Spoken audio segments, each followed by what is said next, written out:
नमस्कार दोस्तों। आज 27 मई को भारत के प्रथम प्रधानमंत्री पंडित जवाहरलाल नेहरू जी की पुण्यतिथि है और मैं आज उनको श्रद्धांजलि देने की सोच रहा था। लेकिन मुझे एक बात समझ नहीं आ रही थी कि मैं उनके बारे में क्या राय दूं, क्योंकि आज भी कई लोग ऐसे हैं जो उनको एक अच्छा इंसान समझते हैं और कई लोग ऐसे भी हैं जो आज उनको बहुत ही गलत किस्म का इंसान समझ बैठे हैं। तो फिर मैं उनके श्रद्धांजलि के शब्दों में क्या बोलूं, वो मुझे समझ नहीं आ रहा था। तो फिर मैंने सोचा कि क्यों ना कोई ऐसे इंसान के शब्दों में उनकी श्रद्धांजलि दी जाए जिन्होंने अपना वक्त उनके साथ बिताया। तो इसलिए मैं आज आपके सामने कुछ ऐसे शब्द पेश करने जा रहा हूँ जो 27 मई 1964 के दिन जब पंडित नेहरू का निधन हुआ, तब भारत के लोकसभा में एक सांसद ने भाषण के रूप में दिया। तो आइए देखते हैं कि पंडित नेहरू को श्रद्धांजलि देते हुए उन्होंने संसद में क्या कहा था। उन्होंने कुछ इस तरह कहा था। अध्यक्ष महोदय, एक सपना था जो अधूरा रह गया, एक गीत था जो गूंगा हो गया, एक लौ थी जो अनंत में विलीन हो गई। सपना था एक ऐसे संसार का जो भय और भूख से रहित होगा। गीत था एक ऐसे महाकाव्य का जिसमें गीता की गूंज और गुलाब की गंध थी। लौ थी एक ऐसे दीपक की जो रात भर जलता रहा, हर अंधेरे से लड़ता रहा और हमें रास्ता दिखाकर एक प्रभात के निर्वाण को प्राप्त हो गया। मृत्यु ध्रुव है, शरीर नश्वर है। कल कंचन की जिस काया को हम चंदन की चिता पर चढ़ाकर आए, उसका नाश निश्चित था। लेकिन क्या यह जरूरी था कि मौत इतनी चोरी छिपे आती? जब संगी साथी सोए पड़े थे, जब पहरेदार बेखबर थे, हमारे जीवन की एक अमूल्य निधि लूट गई। भारत माता आज शोकमग्न है, उसका सबसे लाडला राजकुमार खो गया। मानवता आज खिन्न है, उसका पुजारी सो गया। शांति आज अशांत है, उसका रक्षक चला गया। दलितों का सहारा छूट गया, जन जन की आंख का तारा टूट गया।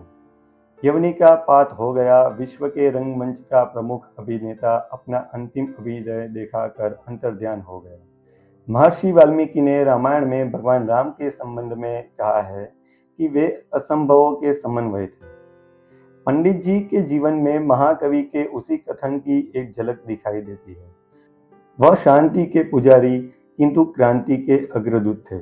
वे अहिंसा के उपासक थे किंतु स्वाधीनता और सम्मान की रक्षा के लिए हर हथियार से लड़ने की हिमायती थे।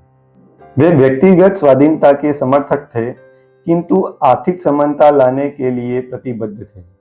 उन्होंने समझौता करने में किसी से भय नहीं खाया किंतु किसी से भयभीत होकर समझौता नहीं किया।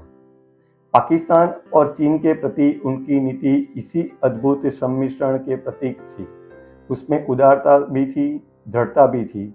यह दुर्भाग्य है कि उस उदारता को दुर्बलता समझा गया, जबकि कुछ लोगों ने उनकी दृढ़ता को हठवादिता समझा।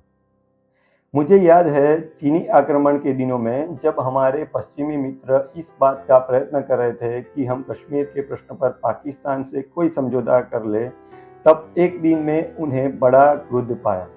जब उनसे कहा गया कि कश्मीर के प्रश्न पर समझौता नहीं होगा तो हमें दो मोर्चों पर लड़ना पड़ेगा, तो बिगड़ गए और कहने लगे कि अगर आवश्यकता पड़ेगी तो हम दोनों मोर्चों पर लड़ेंगे। किसी दबाव में आकर वे बातचीत करने के खिलाफ थे। महोदय, जिस स्वतंत्रता के वे सेनानी थे और रक्षक थे, आज वह स्वतंत्रता संकटापन्न है। संपूर्ण शक्ति के साथ हमें उसकी रक्षा करनी होगी। जिस राष्ट्रीय एकता और अखंडता के वे उन्नायक थे, आज वह भी विपदग्रस्त है। हर मूल्य चुकाकर हमें उसे कायम रखना होगा। जिस भारतीय लोकतंत्र की उन्होंने स्थापना की, उसे सफल बनाया। आज उसके भविष्य के प्रति भी आशंकाएं प्रकट की जा रही है। हमें अपनी एकता से, अनुशासन से, आत्मविश्वास से इस लोकतंत्र को सफल करके दिखाना है। नेता चला गया, अनुयायी रह गए। सूर्य अस्त हो गया, तारों की छाया में हमें अपना मार्ग ढूंढना है। यह एक महान परीक्षा का काल है। यदि हम सब अपने को समर्पित कर सके एक ऐसे महान उद्देश्य के लिए जिसके अंतर्गत भारत सशक्त हो, समर्थ हो, समृद्ध हो और स्वाभिमान के साथ विश्व शांति की चिर स्थापना में अपना योग दे सके, तो हम उनके प्रति सच्ची श्रद्धांजलि अर्पित करने में सफल होंगे। संसद में उनका अभाव कभी नहीं भरेगा। शायद तीन मूर्ति को उन जैसा व्यक्ति कभी भी अपने अस्तित्व से सार्थक नहीं करेगा।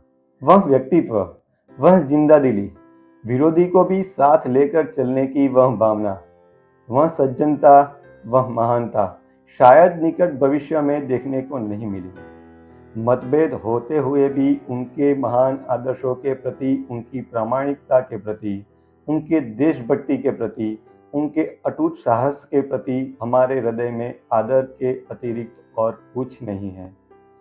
इन्हीं शब्दों के साथ मैं उन महान आत्मा के प्रति अपनी विनम्र श्रद्धांजलि अर्पित करता हूँ। दोस्तों, ये श्रद्धांजलि देने वाले सांसद और कोई नहीं, हमारे लोकप्रिय प्रधानमंत्री अटल बिहारी वाजपेयी जी। अब मुझे और ज्यादा कुछ नहीं कहना, आप बताना कि आपका क्या कहना है।